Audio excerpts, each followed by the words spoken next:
Good people, we're live. Welcome to podcast So number you're not gonna 20. tell me when we start, and I'm just over here looking at my phone, and you're not gonna even say nothing. You just gonna sit down and just like Cam, you should have been ready. bro. I'm sitting here ready. I'm waiting on you. What's all this stuff on the couch? Bro, I'm waiting on you. Take all that garbage off the couch. Bro, It's in the shot now. You come up here. Don't you start with that.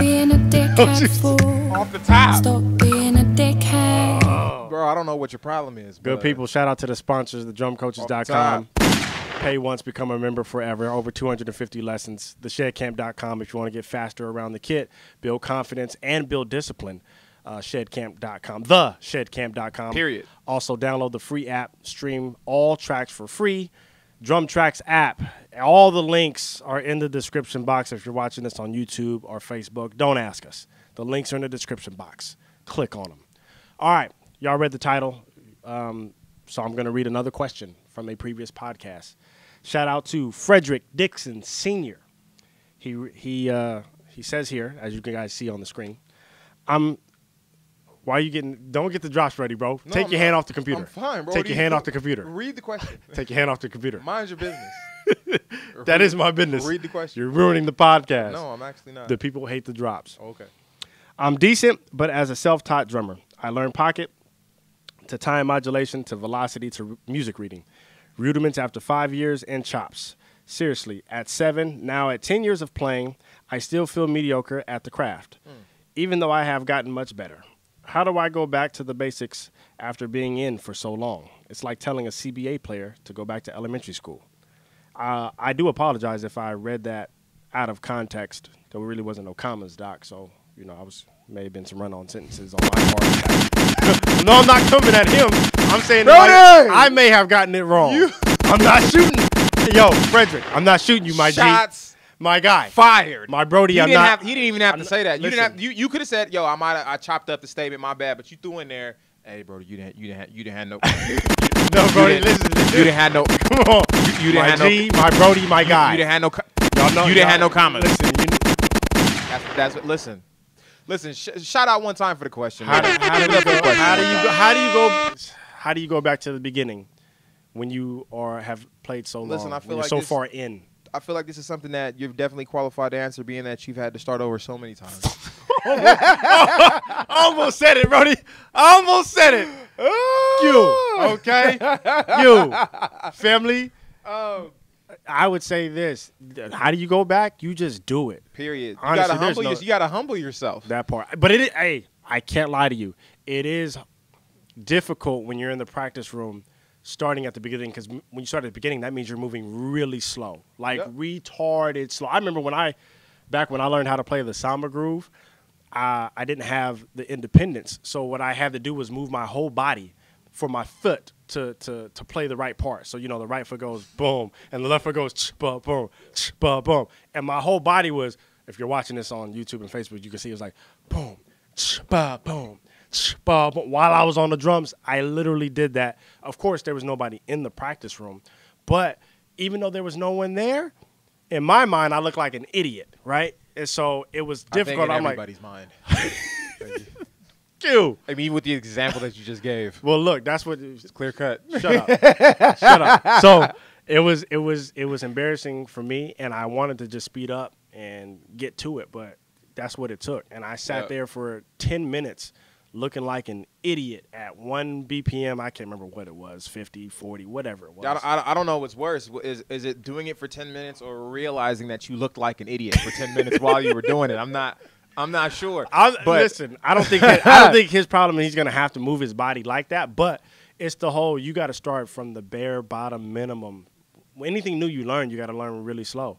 And if you don't practice it slow, and you keep making mistakes at a fast pace, all you're doing is practicing how to mess up over and over and over again. So that's my take on that. If you start over, go slow as possible. Right. And the only thing that's hard about that you mentioned was, you've gotten advanced at certain things, and so it feels like you're going backwards, and that's hard. That's more or less just a mind state that you have to get in. That you're trying to pick up. It's like someone who got strong lifting weights, but he has terrible form, right? But he's lifting a lot of weights. Well, as soon as he corrects his form, he actually might have to go down and weight some to get the weight to be able to lift that amount of weight again with the right form, to do it properly without hurting himself. That part. So, I mean, at the end of the day, yeah, it's a shot to the ego. It's a shot to, the image of yourself that you believe that you have attained. But at the end of the day, you also realize that you don't really, or you have not really achieved the image that you have in your mind. And you need to go back to pick up these things, these skills, so it's really just, you just got to humble yourself. And it's not even a thing like that's bad. This is actually amazing. Once you realize, my doubles are trash in my left hand, I need to go back to doing pad work for 30 minutes a day, or whatever the case is, you're correcting the thing that is actually holding you back. So to me, it's not starting over or going backwards. It's actually strengthening your weaknesses to move forward. And it's just, if you don't, it'll always be that thing that you can't do. And there be what I've noticed is other drummers can tell when you strengthen your weaknesses, because we're all drummers, right? So if you do post, I don't know if you post like that, your followers, they'll be able to notice a difference in your playing, because I get comments and DMs all the time from just my peers who they be like, yo, that last video, that was you was moving on that thing, Doc. That was nice. Now the video before that was garbage, but that last one, I could tell you've been working on your stuff, and so it will come out amongst drummers. Drummers will be able to tell. Of course, I don't know piano players or singers. I don't think they're gonna. But I don't even think any of that matters. I think at the end of the day, all that matters is you have a goal that you've set in your mind for yourself, and you're trying to get somewhere for yourself. Come on now, you know people care about their friends' opinions. I know that they do. I'm saying that it doesn't matter. That's all. So it's very possible, and it's very true that, I mean, listen, I care about certain people, about their opinions of my playing, or some of the peers or people that I know. But at the end of the day, when I have a goal of what I'm trying to achieve, the reason that I'm doing it, I'm not playing music for you or for this person or for that person.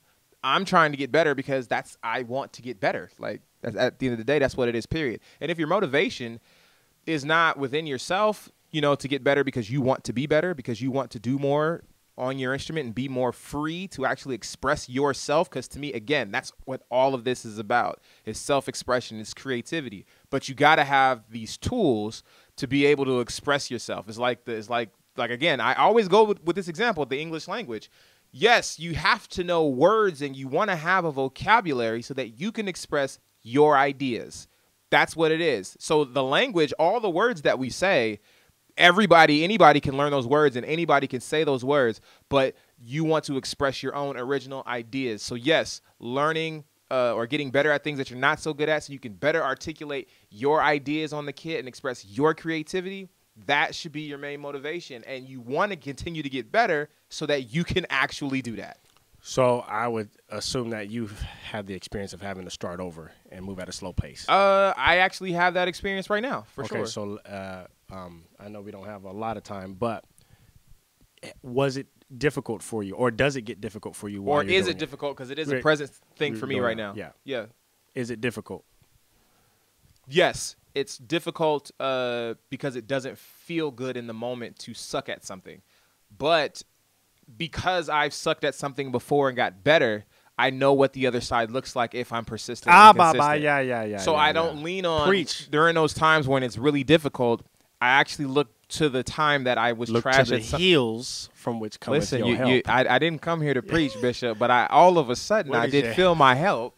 Coming on. My God, today. He said, I seen the other side. I felt something on that. I've been to the mountaintop and mine eyes, Bishop. No, what have they seen, Reverend? At the end of the day, all day, every day. If you've ever gotten good at anything on the drums, and then you're trying to get good at something that you're not good at, just realize you can get good at that because you got good at something else, and that's what you lean on to help you get through it when it's hard. And it's okay to focus just on that, and because sometimes when you leave what you already know how to do, when you come back, you think or feel, I'm going to be trash at this because I ain't been working on this. I've been working on whatever, B instead of A. Yeah, but we had a statement before. I think we said it in the last podcast or the 2 podcasts ago. You don't get good at everything at the same time. Period. And it's okay. That's why I'm just what I'm saying is it's okay to work on B and C after you've already done A for so long. Yeah. Like work on B and C. Or for sure. Maybe he's so far down the line he has to go back to work on A and B. That could happen. But still. Refamiliarize yourself with things. Get comfortable again. So that's it, good people. Submit your questions in the comment section below. Don't forget to subscribe. Don't forget to hit the notification buttons so that you get notified when we post our podcast. And listen, all of you guys who are using the DrumTrax app, I want you guys to do the other people that you know who don't know about it a favor and let them know that this thing exists. That you stream the music for free. That's what it. And for everyone who thinks that you still have to pay to stream the tracks, you don't. You pay to download, not to stream. Yes. Stream means, okay, some people don't know. Stream means playing the track in the app as long as you have Wi-Fi or data. Yep. So you can press play and the whole track plays. As long as your phone has internet access. That's it. You can play every single track on the app for free. Now, if you want to download it, that's a whole other thing. But that's not what we're talking about. It's free to stream, period. All right, good people. That's it for this podcast. Hey, you know what, too? This podcast will be free to stream on the app in a minute, too. It's not yet, but it's coming. We're working on it. The audio. Good people. We peace. That's it. Don't you do it.